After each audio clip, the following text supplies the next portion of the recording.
किती पर्सेंटेज असेल चांगलं प्रश्न. इनफॅक्ट आपण जर बघितलं तर एकत्रित 2,932 कोटी काही दिवसांमध्ये smart city Pune smart city development corporation limited या कंपनीमार्फत काही प्रोजेक्ट्स जे लवकर इम्प्लिमेंट करण्यासारखे आहेत आणि त्याचा इम्पॅक्ट नागरिकांच्या जीवनावर चांगला पडू शकतो. त्या आपण प्रोजेक्ट्स असे 15 प्रोजेक्ट्स आयडेंटिफाय केले आहेत आणि त्या प्रोजेक्ट्सला लवकर अंमलबजावणीसाठी आपण आज ह्या कंपनीची पहिली बैठक झाली. 10 डायरेक्टर्स बैठकीमध्ये उपस्थित होते. माननीय महापौर होते, विरोधी पक्षनेते होते, सभागृह नेते, स्थायी समिती चेअरमॅन, विभागीय आयुक्त, पोलीस आयुक्त, इतरही डायरेक्टर्स होते. ह्या सर्वांच्या उपस्थितीमध्ये ह्या 15 प्रोजेक्ट्स लवकर सुरू करण्याबाबत निर्णय घेण्यात आला. साधारणतः ह्या प्रोजेक्ट्सला आपण येत्या 2 ते 2.5 महिन्यामध्ये क्रियान्वित करण्याचा प्रयत्न करणार आहोत. ह्या प्रोजेक्ट्समध्ये मुख्यतः जर आपण बघितलं तर 3 प्रकारचे प्रोजेक्ट्स आहेत.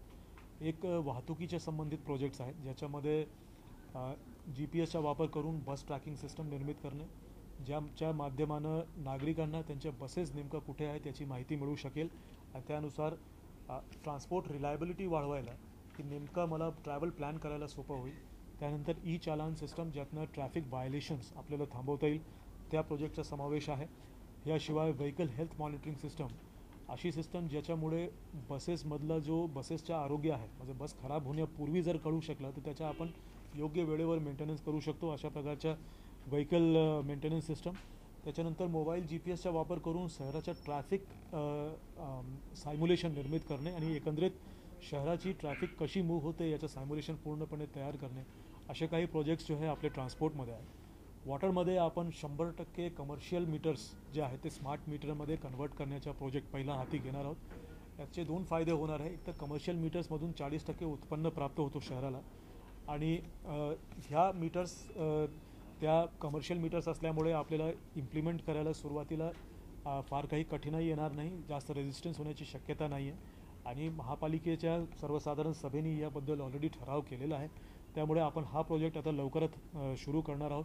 याशिवाय पाण्याचे तक्रारी ह्या दुष्काळी परिस्थिती असल्यामुळे वाढत चालले आहेत.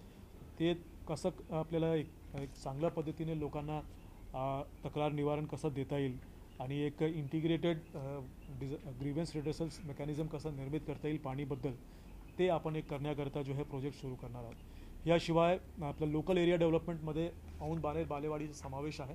त्या ठिकाणी पेडेस्ट्रियन वॉकवेच्या निर्माण, फुटपाथच्या रेट्रोफिटिंग, रेन वॉटर हार्वेस्टिंगची कल्पना, सोलर पॉवरची कल्पना, सोलर पॉवरसोबत LED स्ट्रीट लाईटिंग 100% करणे, त्याची सुरुवात, अशा काही प्रोजेक्ट्स आपण हाती घेणार आहोत ज्यामुळे त्या भागामध्ये काही प्रमुख गोष्टींची सुरुवात आपल्याला वेळेवर लवकर करता येईल. सर, जे अंदाजपत्रकातले काही प्रकार नाही जसे दिसले की दुसरीकडे वळवतात, मात्र काही लोकांचे प्रोजेक्टसुद्धा दुसरीकडे वळवल्याचं दिसले, पळवापळवी झाली.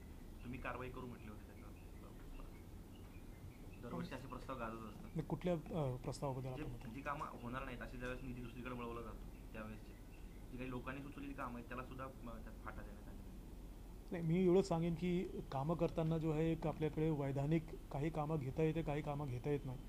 त्याची एक वैधानिक प्रक्रिया आहे आणि एक स्वरूप आहे. त्या कायद्याच्या बाहेर किंवा कुठल्याही प्रकारे त्याचं उल्लंघन करून जर कामं होत असतील तर ते निश्चित त्याच्यावर आपण कारवाई करणार आहोत. असे कुठलेही कामं आपल्या यंत्रणेमार्फत जर केले गेली त्यांच्यावर आपण निश्चित कारवाई करणार. कधीपर्यंत थांबणार आहे?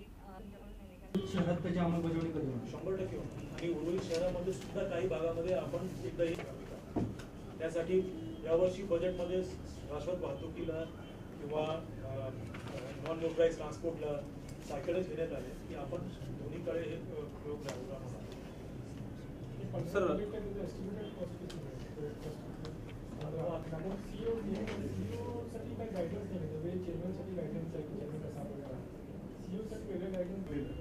महापालिकेच्या कामकाज सुद्धा प्रभावित होईल. त्यापेक्षा असं न करता स्वतंत्र CEO असावं आणि कॉम्पिटेटिव्ह प्रोसेस तिथे करावं. बोर्डचा हा निर्णय शासनाची मान्यता त्याला लागेल.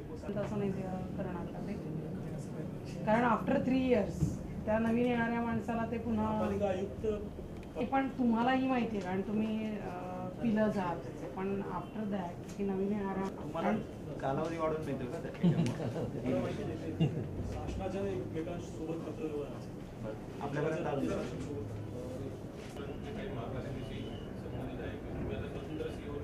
पेमेंट कसं आहे प्रशासकीय खर्च किती पर्सेंटेज असायला चांगलं प्रश्न. इनफॅक्ट आपण जर बघितलं तर एकंदरीत 2,932 कोटी ते त्यांच्यावर